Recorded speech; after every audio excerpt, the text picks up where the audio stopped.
अस्सलामुअलैकुम, कैसे हैं आप सभी। उम्मीद करती हूँ आप लोग अच्छे से होंगे। आज के इस वीडियो में मैं मौलवी उर्दू के इंपॉर्टेंट क्वेश्चंस कराने वाली हूँ। ऑब्जेक्टिव एंड सब्जेक्टिव दोनों टाइप के क्वेश्चन आप लोगों को इस वीडियो में मिलने वाले हैं।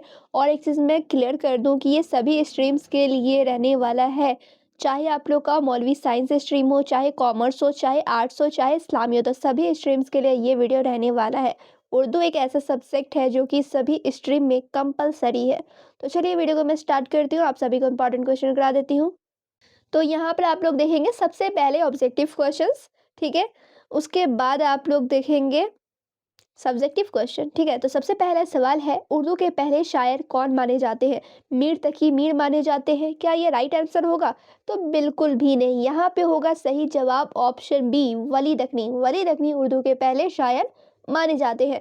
फिर आप लोग देखेंगे नेक्स्ट क्वेश्चन, गालिब का पूरा नाम क्या है।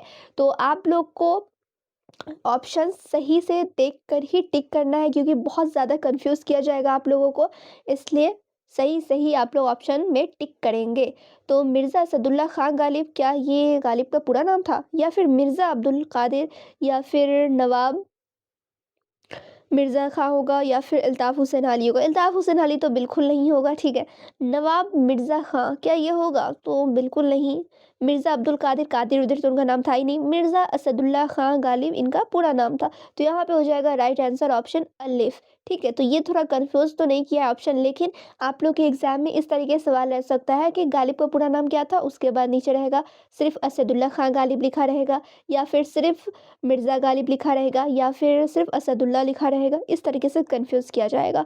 तो आप लोग को पूरा नाम लिखना है, मिर्ज़ा असदुल्ला खां गालिब इनका पूरा नाम था। फिर आप लोग देखेंगे सवाल नंबर 3, मुकदमा शेरो शायरी के मुसन्निफ कौन है। मुकदमा शेरो शायरी के राइटर के नाम बताने को कहा जा रहा है, तो कौन है? तो हाली है, अल्ताफ़ हुसैन हाली यहाँ पे हो जाएगा right answer, option B correct होगा। फिर आप लोग देखेंगे नेक्स्ट क्वेश्चन, उर्दू नस्र के सर सैयद किस तहरीक से वाबस्ता थे। क्या अली गैर तहरीक से थे, या फिर खिलाफत तहरीक से थे, रेशमी रुमाल तहरीक से, या फिर अदम ताउन तहरीक से, किससे थे? तो आप सभी को मालूम है कि सर सैयद जो थे वो अलीगढ़ तहरीक से क्या थे, वाबस्ता थे। तो यहाँ पे क्या हो जाएगा, ऑप्शन अलिफ राइट आंसर हो जाएगा। फिर आप लोग देखेंगे नेक्स्ट ऑब्जेक्टिव क्वेश्चन, मसनवी किस सिनफ़े अदब से ताल्लुक़ रखती है। नस्र से, नज़्म से, ड्रामा से, नॉवेल से, किस चीज़ से ताल्लुक़ रखती है? तो नज़्म से रखती है, ठीक है। ऑप्शन यहाँ पे हो जाएगा बी राइट आंसर, ठीक है। बे यहाँ पे क्या हो जाएगा करेक्ट जवाब। फिर आप लोग देखेंगे अब सब्जेक्टिव क्वेश्चंस। ऑब्जेक्टिव आप लोगों ने देख लिया, आप सब्जेक्टिव देखेंगे। सवाल है यहाँ पे, वली दखनी का उर्दू अदब में क्या मुकाम है। तो वली दखनी का उर्दू अदब में क्या मुकाम रहा था। तो वली दखनी को उर्दू का पहला बाकायदा शायर माना जाता है, और इन्होंने दक्कन से दिल्ली जाकर उर्दू शायरी को फ़रोग दिया, और इनकी शायरी ने शुमाली हिंद में उर्दू ज़ुबान को मकबूल बनाया, ठीक है। तो ये आप लोग लिख सकते हैं। फिर आप लोग देखेंगे नेक्स्ट इंपॉर्टेंट क्वेश्चन, और यहाँ पे मुसन्निफ से रिलेटेड एग्जाम में क्वेश्चन पूछने की बहुत ज़्यादा चांसेस है, इसलिए मैं ये सारे क्वेश्चंस करा रही हूँ। तो यहाँ पे सवाल है, मिर्ज़ा गालिब की शायरी की खसूसियात बयान करें। तो मिर्ज़ा गालिब की शायरी में फ़लसफ़ा, दर्द, इश्क और ज़िंदगी के गहरे मसाइल पाए जाते हैं, और उनकी ज़ुबान सादा मगर मानी खेज़ है। गालिब ने उर्दू गज़ल को फ़करी बुलंदी अता की है। फिर आप लोग, तो यहाँ पर आप लोगों ने मिर्ज़ा गालिब के बारे में देख लिया है। अब थोड़ा बहुत यहाँ पे देखेंगे हाली के बारे में, ठीक है। सवाल है यहाँ पे, हाली की अदबी खिदमात पर मुख्तसर नोट लिखे। तो हाली उर्दू के मशहूर शायर और नक़ाद थे, और इन्होंने मुकदमा शेर व शायरी लिख कर उर्दू तनकीद की बुनियाद रखी थी, ठीक है। ये सब चीज़ आप लोग लिख देंगे। उसके बाद देखेंगे सर सैयद अहमद ख़ां की नस्री खिदमात पर रोशनी डालना है। तो सर सैयद अहमद ख़ां के बारे में भी थोड़ा बहुत आप लोग लिख देंगे। उसके बाद आप लोग देखेंगे और गज़ल की तारीफ़ करें, ठीक है। ये भी एक इम्पॉर्टेंट सवाल रहेगा आप लोग का। तो चलिए यहाँ पे मैं थोड़ा समझा देती हूँ, बहुत लोग कन्फ्यूज़न होता है कि गज़ल क्या होता है। तो गज़ल उर्दू शायरी की एक अहम सिन्फ़ है, जिसमें इश्क, हुस्न और ज़िंदगी के जज़्बात का बयान होता है। गज़ल के अशआर हम काफ़िया और हम रदीफ़ होते हैं, ठीक है। तो ये आप लोग लिख सकते हैं।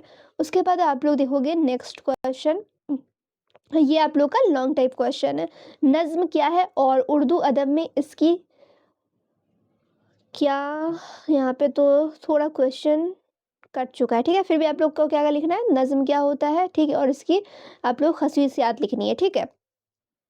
चलिए, तो नज़्म क्या होता है, तो नज़्म एक अदबी सिन्फ़ है जिसमें वज़न, काफ़िया, बहर लहम व नज़्म का ख़याल रखा जाता है और इसमें ख़यालात को शेरी असलूब में बयान किया जाता है। उर्दू अदब में नज़्म की खसूसियात ये हैं। तो उसके बाद आप लोग देखेंगे कुछ खसूसियात यहाँ पे दिया हुआ है। जैसे पहला खसूसियात यहाँ पे लिखा है शेरी ज़ुबान और तशबीहात। सेकंड वज़न व काफ़िया, क्योंकि शेर में आप लोगों को तो पता ही होगा कि वज़न और काफ़िया होना लाजमी है, ठीक है। उसके बाद तीसरा है खूबसूरत इजहार और चौथा है मुख्तलिफ जज्बात व मौज़ूआत जैसे मोहब्बत, खुदा, इंसानियत वग़ैरह, इन सभी चीज़ों पे लिखे जाते हैं। फिर आप लोग देखेंगे नेक्स्ट क्वेश्चन है नस्र व नज़्म में क्या फ़र्क है?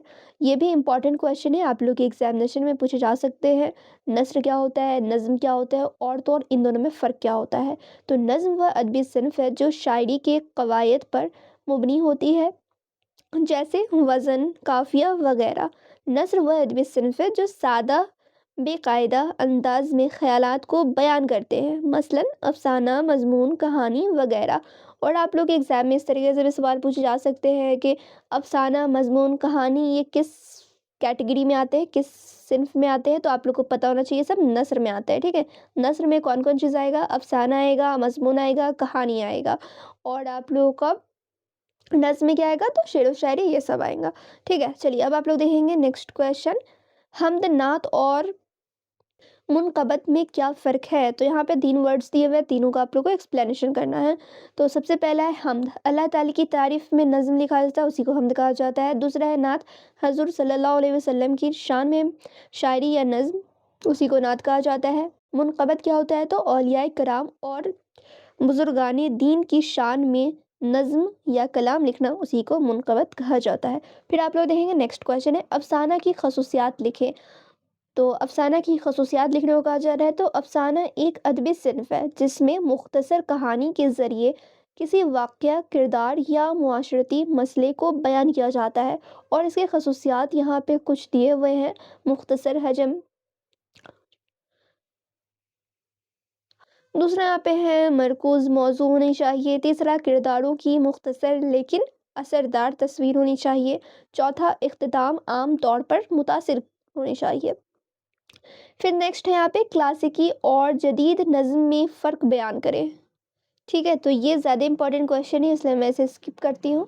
अब देखेंगे आप लोग नेक्स्ट क्वेश्चन, शायरी में तशबिया क्या है, ठीक है। शायरी में तशबिया क्या होता है, तो दो चीज़ों में मुशाबहत बयान करना क्या कहलाता है, तशबिया कहलाता है। दूसरा है बंद का मतलब क्या होता है, तो शेर का एक हिस्सा बंद कहलाता है। फिर आप लोग देखेंगे नेक्स्ट क्वेश्चन और ये लास्ट क्वेश्चन है इस वीडियो का।